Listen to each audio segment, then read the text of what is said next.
Nauunawaan po natin na ang berbo sa John chapter 1 verse 1 ay Diyos at ito ay nagkatawang tao ayon sa verse 14.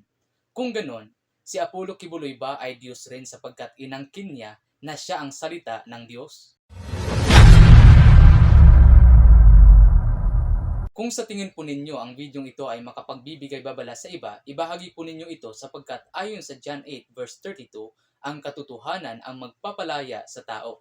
Maraming salamat po. Alam po nating lahat na si Apollo Kibuloy ay nangangaral na siya umano ang appointed son of God, siya umano ang kaligtasan natin, siya umano ang may-ari ng kaluluwa natin, at siya umano ang may-ari ng sanlibutan ngayon.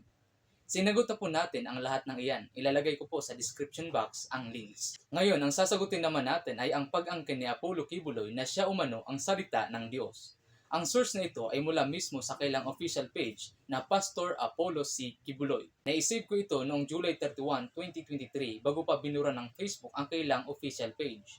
Ito ang kanyang sinabi, I am the word of Jesus made flesh. Inangkin niya rito na siya umano ang salita ni Kristo na nahayag sa laman. Ito naman ang iba pa niyang sinabi, ako ang living word of God na ipinadala ng Ama dito. Kung ano ang ginawa niyo sa akin, ganyan din ang ginawa ninyo sa Word of God. Ang Word of God, ang Diyos yan. Unawain po ninyo, ayon mismo sa Kanya, siya umano ang salita ng Diyos. At ayon mismo sa Kanya, ang salita ng Diyos ay Diyos. Kung siya ang salita ng Diyos, at ang salita ng Diyos ay Diyos, ibig sabihin, inangkin niya ang pagka-Diyos.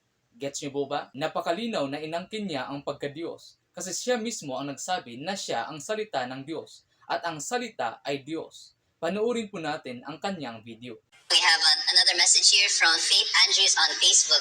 Good evening, Pastor. Kindly explain further what I just heard you say in one of your recent sermons that the Word of God is the Son of God. Thank you so much, Pastor, watching from Chicago, USA. The Word of God is the Son of God. In the beginning was the Word was with God, and the Word was God.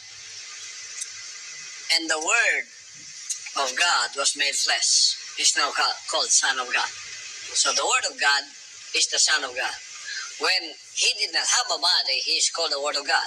Now that He has a body, He is called the Son of God. Review 1 John chapter 1 verse 1. And this is what it says. And He is the Lord Jesus Christ. Now, I am His Word. I am His Son.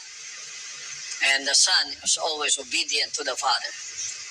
The Word of God is who made me to be the Son. Uulitin ko po, ang video na ito ay hindi paninira sa denominasyon at sekta ni Apollo Kibuloy, kundi ito ay pagbibigay ng tamang pagkaunawa sa Biblia. Ang salita ng Diyos ay si Kristo mismo, na siyang nagkatawang tao 2,000 taon na ang nakakaraan upang tubusin tayo sa pagkakasala. At wala pong ibang Kristong tagapagligtas, wala pong ibang Diyos maliban sa Kanya. Titus chapter 2 verse 13 to 14. Looking for the blessed hope and the glorious appearing of the great God and Savior Jesus Christ, who gave Himself for us that He might redeem us from all iniquity. Kaya wag ho kayong maniwala sa sinumang magsasabing sila ang Kristo, sapagkat ang sabi ni Kristo sa Mark 13 verse 5 and 6, take heed lest any man deceive you, for many shall come in my name, saying, I am Christ, and shall deceive many. Kung meron po tayong sasampalatayahan, wala pong iba kundi ang Kristong tagapagligtas na nasa Biblia, sapagkat nasa Kanya ang kaligtasan. Hindi ang mga bulaang Kristo na gumagamit ng Biblia upang mandaya ng marami. Follow and subscribe if you like content like this.